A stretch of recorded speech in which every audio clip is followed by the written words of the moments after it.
नमस्कार दोस्तों।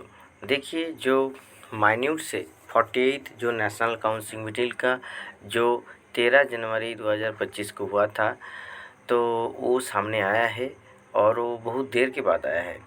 देखिए, 48 meeting of the national council held on the chairmanship of director HR so in the conference of Bharat Sanchar Bhavan new Delhi. List of participation are available in annexure A. तो उसमें पहले क्या हुआ है कि PGA में sir welcome the chairman and all the members of the council and management and staff side, many of whom had traveled so far for attending the meeting. She also maintained that the National Council is August body constituted under ambit of RNNU rules approved by BSNL board, the highest forum in which the management side and the staff side can carry out peaceful dialogue on various issues of the employees and make possible effort to resolve them. Management side and staff side work together in a constructive manner.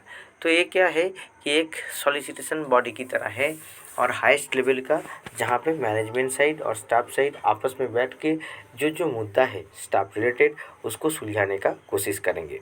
Director HR chairman of the national council meeting welcome all the members and noted that this is the first national council meeting since he has join as director HR। तो उनके पहला meeting है।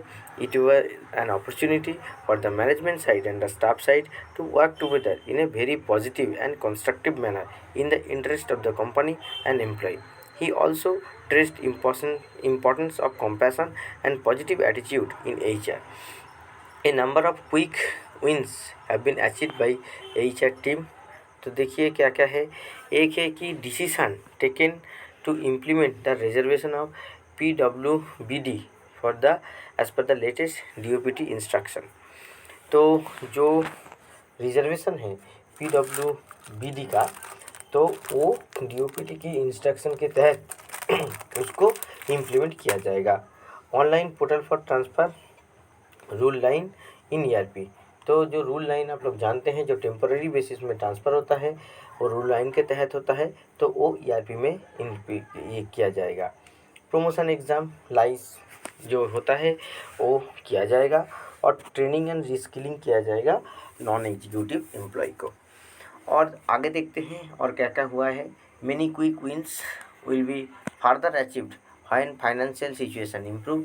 ही assure that many more wins are in pipeline and resolve soon with a positive mindset. तो pipeline पे बहुत सारा चीज़ है, मतलब जो होने वाला है ऐसा सब पाइपलाइन पे है। और जैसे ही फाइनेंशियल सिचुएशन इम्प्रूव करेगा, देखिए दोस्तों, ये जो बातें हैं कि फाइनेंशियल सिचुएशन इम्प्रूव करना, ये बहुत ही महत्वपूर्ण बातें हैं, क्योंकि जब तक फाइनेंशियल सिचुएशन नहीं होगा तो जो पाइपलाइन में है वो होगा नहीं। तो देखते हैं, जैसे कि माननीय मंत्री जी भी जो बोले हैं और जैसे CMD साहब भी बोले हैं कि BSNL लास्ट जो क्वार्टर जिसका रिज़ल्ट सामने आया था उसमें ऑपरेटिंग प्रॉफिट की जगह नेट प्रॉफिट में आ गया है। तो इसके वजह से तो फाइनेंशियल हालत तो बुक में जो है वो तो सुधरा है कम से कम। तो इसके द्वारा कुछ मिलने का चांसेस बढ़ जाता है। देखिए, leader staff side welcome the chairman and all participation of the meeting. Agenda points he express the concern of the following in his opening remarks. क्या क्या है। Notice have to the union for accommodation non functioning of the meeting council at the BA level. Second, VRS not consulted with the stake holder. ये तो बहुत important मुद्दा है कि जो सेकेंड VRS है वो तो जो स्टेक होल्डर है, स्टेक होल्डर कौन कौन है यहाँ पे, एक तो है BSNL का मैनेजमेंट, दूसरा है एम्प्लॉयज़ और तीसरा है एम्प्लॉयज़ के द्वारा नियुक्त किया गया एसोसिएशन और यूनियन। और क्या है, meeting given to the limited trade facility union, outsourcing of CSC staff. ये भी बहुत महत्वपूर्ण मुद्दा है कि जो CSC स्टाफ का जहाँ जहाँ पे आउटसोर्सिंग हुआ है और जहाँ जहाँ पे नहीं हुआ है उसके बारे में। Benefit of the 7 CPC to the casual मजदूर एंड TSM। अब देखिए, 7 CPC का जो बेनिफिट है वो कैजुअल मजदूर और TSM लोगों को भी मिलना चाहिए, जैसे परमानेंट जो स्टाफ है वो लोगों को थर्ड PRC मिलना चाहिए। Mobile reimbursement to non executive. देखिए ये भी एक महत्वपूर्ण मुद्दा है, क्योंकि एग्जीक्यूटिव लोगों को मोबाइल का रीइंबर्समेंट नहीं मिलता है। आज का दिन में जो काम का स्थिति है उसमें मोबाइल का यूज़ तो बहुत ज़्यादा होता है। तो इस दरमियान अगर मोबाइल दिया जाएगा तो काम करने का और उमंग और उत्साह बढ़ेगा। तो एक कंपनी के लिए भी एक अच्छा साइड है। यूनिफॉर्म इंश्योरेंस अब देखिए यूनिफॉर्म इंश्योरेंस जो लेवीज है ये तो होना चाहिए, क्योंकि अब सोचिए कि 50 लाख का अगर इंश्योरेंस है, अगर कोई भी एम्प्लॉय अपना जेब से पैसा दे के उसका प्रीमियम भर रहा है तो उसके पास ऑप्शन होना चाहिए।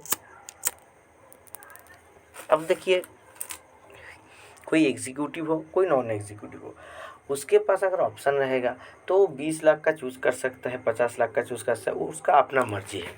Shortage of JE in Maharashtra circle, maintenance of CBC guideline and rotational transfer, और केशव दिनेश प्रसाद। हाँ, तो ये जो है ये सब हुआ है। तो यहाँ पे थोड़ा प्रीफेस दिया गया है और ये सब इशू के लिए हुआ है बातें। और at the juncture CMD BSNL graced the meeting in a short while address and gathering. He mentioned that the government support and revival package recently launched services BSNL Wi-Fi roaming, direct to device D2D services, BSNL IFTV, fast private 5G in mines etc. अब देखिए ही emphasized to work hard to increase the revenue and decrease the employee cost, which approximately 39% of the total revenue at present. अब देखिए employ जो cost है वो 39% है यहाँ से और देखिए ये बहुत कम हो गया, पहले तो 50% के ऊपर था। इंक्रीज अप्रूव क्या होता है कि जो मंथली एक मोबाइल कस्टमर से हम लोगों का कस्टमर से मिलता है उसको इंक्रीज करने के लिए, so that government can approach third PRC. He further mentioned that the litigation issues which are unnecessarily draining the manpower and money, he encouraged the association and BSNL staff with his pristine advice to prioritize and aim betterment of BSNL. अच्छा है, सभी को करना चाहिए। BSNL team is trying to identify top 100 cities to ensure the 100% 4G viability. CMD concerned about the decreasing trend in the customers and requested to work the quality of service FTTH EV. Management has a positive attitude and HR issue can be settled through dialogues, rules and frameworks. अब देखिए forcible recoveries of area of the employee contribution of EPF from the salary of, यहाँ पे क्या क्या हुआ है, कुछ cases हुआ है जहाँ पे GPF टू EPF हुआ है और वहाँ पे फोर्सिबल कंट्रीब्यूशन हुआ है। आप लोग अपना स्क्रीन पे देख सकते हैं।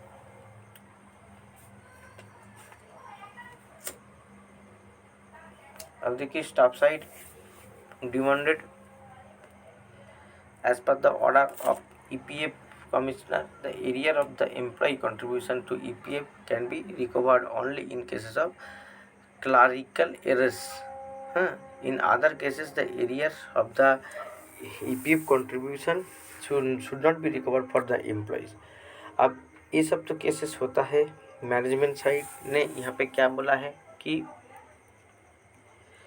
wrongly issued presidential order for the 11 employees of the Orissa Circle absorbing then in BSNL was cancelled as per the instruction of the corporate office guidelines, and so 6 only working out of this 11. In this view, cancellation of the presidential order CCA Orissa Circle closed the GPF account. अब ये सब जो issue है, ये सब issue मतलब बहुत सारा जगह पे ऐसे छोटा छोटा इशू सब जगह पे है। आप लोग देख सकते हैं ये पूरा इसका हिस्ट्री दिया हुआ है। मैं इसका उतना डिटेल्स में जा नहीं रहा हूँ, एक केस टू केस बेसिस पे हम लोग इसको बोल सकते हैं, मगर है तो ऐसा ही तो और क्या क्या इश्यूज हम लोग देखते हैं।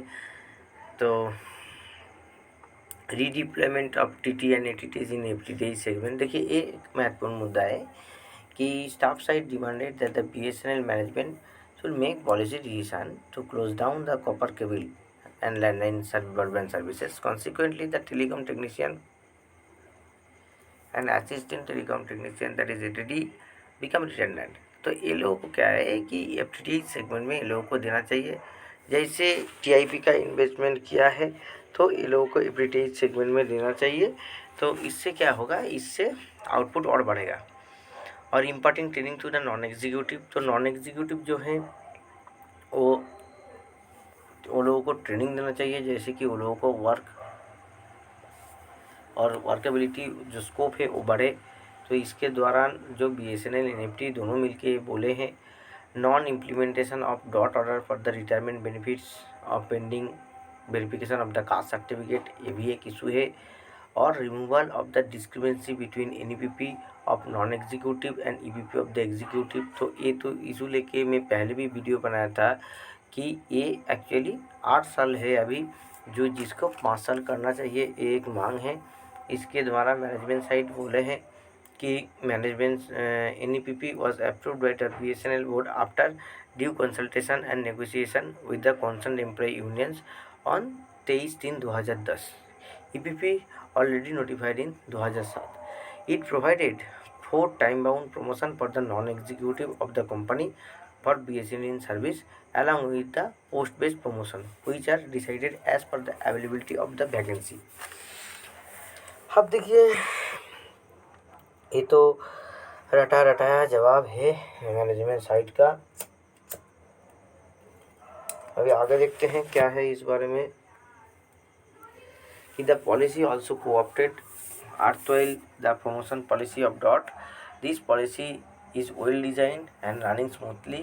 It is admitted that the position of the NEPP benefited lakhs of employees, and non-executive employees have several options to enter into executive hierarchy through the post-based promotion, direct RR. तो every 8 year में होता है, better than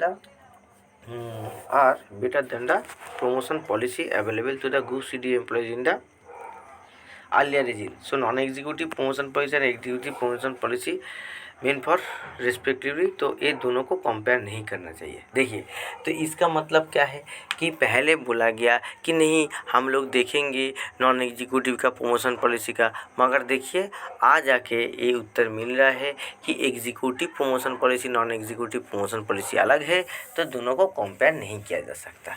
तो इसका मतलब क्या है कि एग्जीक्यूटिव प्रमोशन पॉलिसी 5 साल में मिलता रहेगा, नॉन एग्जीक्यूटिव 8 साल में मिलता रहेगा।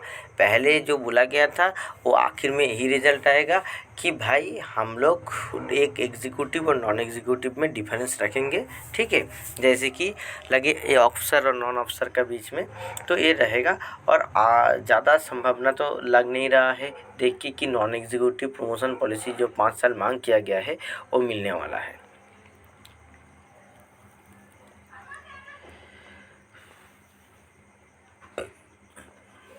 Staff side also considerable times that the 14 years have passed to address the stagnation of the mainly and partly with executive sizable retirement। तो NEPP को रिव्यू कर देना चाहिए for the betterment of employees. Management set है committee, तो वही जो committee का बात है वो कमेटी चलते रहेगा। ग्रांटिंग ऑफ फेस्टिवल एडवांस, तो फेस्टिवल एडवांस क्या है कि मैनेजमेंट साइड छूट पे 20,000 रुपया एज ए फेस्टिवल एडवांस। तो ये भी BSNL का जो विंग्स है वो जाके मैटर को देखेंगे वो मार्च के बाद, मतलब अगले जो फाइनेंशियल ईयर है उसमें देखा जाएगा। Non implementation of DOPT order for the rule 8 in case of house ground, तो इसमें भी बोला गया है। इसके बारे में भी मैंने सेपरेट वीडियो बना के देखा है कि कैसे जो यूनियन वगैरह हैं वो कैसे मैनेजमेंट साइड के ऊपर बार बार चिट्ठी लिख रहे हैं, प्रेशर डाल रहे हैं कि जैसे ये जो मुद्दा है इसको DOPT का गाइडलाइन के तहत इसको मतलब सेटल किया जाए। जैसे कि इससे availability of the man power बोल के इसको नकार देना सही नहीं होगा। और जो ग्रेस मार्क है TT एग्ज़ाम जेई लाइस का उसके बारे में भी बात आया है। तो ये सब बातें हुआ है। और relaxing the stringent rule line provision, इसके लिए भी बात आया है। और इसमें बहुत सारा क्लॉजेस हैं, इसको लेके बोला गया है। इसके बारे में जब कोई ऑफिशियल ऑर्डर आएगा तब हम लोग मतलब इसके लेके क्या हुआ है कि मैनेजमेंट साइड बोला है कि देखिए ड्राफ्ट ट्रांसफ़र पॉलिसी आ चुका है, सबके साथ शेयर हो चुका है, तो इसके बारे में हम लोग जल्दी बात करेंगे, ऐसे हुआ है।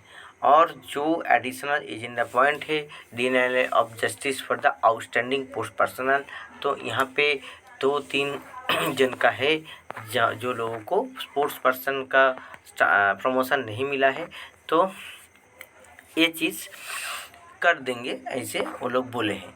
Problem and the grievances of the TSM and casual labour, देखिए ये चीज़ इम्पोर्टेंट मुद्दा इसीलिए है कि टीएसएम और कैजुअल लेबर जो है वो लोग डिपार्टमेंट में बहुत सालों से हैं, तो बहुत सालों से रहने के बाद भी वो लोगों का थोड़ा साइजेबल इम्प्रूवमेंट नहीं हुआ है। तो इसके बारे में क्या है, स्टाफ साइज बोले हैं कि ये लोगों को जो 7 CPC है वो 7 CPC के तहत मिलना चाहिए। जो 6 CPC है वो 2010 में आया था, और it is requested the needful action may be initiated. अब मैनेजमेंट साइड क्या बोले हैं कि agree to the look into the matter, तो वो लोग बोले हैं कि टीएसएम जो कैजुअल लेबर हैं वो लोगों को सीडीए रूल के तहत पेमेंट मिलता है, और DA not has been paid 1/1/2024। Now enhance dearness allowance may be provide to the TSM and casual मजदूर हम 1/1/2024 और without further delay. Management side submitted the DA revision file is under process. तो देखिए DA revision का जो बात है ये शायद मिल जाएगा। Since the TSM and casual laborers are getting wage on CDA scale, hence GPF contribution may kindly be allowed to continue. तो management side informed that the presently there is no ruling for GPF for TSM and casual laborers.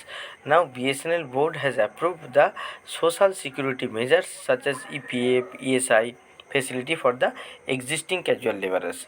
तो देखिए EPF ये जो ESI जो है ये सब facility तो अब अभी भी चल रहा है, मगर GPF का जो मांग है उसको नकार दिया गया है। अब non settlement of the presidential order cases, ये थोड़ा जो particular case to case basis पे सब बात हुआ है। प्रमोशन थ्रू लाइस, अब देखिए ये जो प्रमोशन थ्रू लाइस है, लाइस का हालत तो बहुत ज़्यादा अच्छा नहीं है, क्योंकि कुछ सर्कल में वैकेंसी इतना कम है, जब वो जो सर्कल है ना वो सर्कल में मतलब अगला 10 सालों में भी शायद कुछ साइजेबल ना हो लाइस। Coverage of DoT recruit transfer to BSNL under the pension rule, ये भी एक मुद्दा है, इसके बारे में भी हम लोग सेपरेट वीडियो बनाए हैं, आप लोग देख सकते हैं। Hardship in the transfer rule, देखिए ये तो होना चाहिए कि म्यूचुअल ट्रांसफ़र 2 साल के बाद जो एक सैंक्शन का पीरियड जो बोला गया है कि 2 साल, इसको हटा देना चाहिए। क्योंकि अगर म्यूचुअल ट्रांसफ़र हो रहा है तो एक जगह से दूसरी जगह जा रहा है, तो उसके बदले में तो आदमी मिल रहा है, बंदा मिल रहा है, तो ये जो रूल है ये रूल को रिलैक्स कर देना चाहिए। Cash payment in lieu of uniform, तो ये तो होना चाहिए, यूनिफॉर्म होना चाहिए और इसके लिए कैश पेमेंट देना चाहिए। तो अब क्या है कि ऐसा कोई पॉलिसी नहीं है, ठीक है, ये इन्फॉर्म कर दिया गया है कॉन्सेंट को। तो इसमें क्या हो रहा है ना कि जहाँ पे पैसा देने का, इसे छोटा छोटा पैसा देने का बात आता है, तब भी बोलता है कि BSNL कॉर्पोरेट का ऐसा कोई गाइडलाइन नहीं है, स्टाफ का यूनिफॉर्म का ज़रूरत नहीं है, आप कुछ भी कपड़ा पहन के आ सकते हैं, मगर जो यूनिफॉर्म हो जाएगा ना तो इसके लिए पैसा देना पड़ेगा। तो ये जो पैसा ना देने के लिए ऐसे सब बातें बोला जाता है। तो देखिए ये सब कॉपी टॉपी दिया गया है। अब यहाँ पे देखिए पार्टिसिपेशन क्या था, ये आप लोग देख सकते हैं, ये ऑफिशियल साइट का पार्टिसिपेशन था, और जो स्टाफ साइट का पार्टिसिपेशन साइट वो भी आप लोग देख सकते हैं। दोनों जो रिकॉग्नाइज्ड यूनियन है वो दोनों का पार्टिसिपेशन था। तो दोस्तों ऐसे ही जो माइन्यूट्स है वो हम लोगों के सामने पे आया है। आप लोगों को माइन्यूट्स मतलब मिल जाएगा, डिस्क्रिप्शन में मैं डाल दूँगा। और दोस्तों देखिए माइन्यूट्स मतलब ऐसे लाइन बाय लाइन डिस्कस करना तो मुश्किल बात है, क्योंकि ये वीडियो बहुत ज़्यादा लंबा हो जाएगा और बोरिंग भी लगेगा आप लोगों को। तो मैंने जो की इम्पोर्टेंट पॉइंट्स है उसको डिस्कस कर दिया। अगर आप लोगों का फिर भी इसके बारे में कोई भी क्वेरीज़ हो तो कमेंट सेक्शन में ज़रूर कमेंट कीजिए। मैं कोशिश करूँगा कि उसका जो रीज़नेबल आंसर है वो प्रोवाइड करने के लिए। ऐसे ही वीडियो देखने के लिए मेरा चैनल को सब्सक्राइब कीजिए। नमस्कार।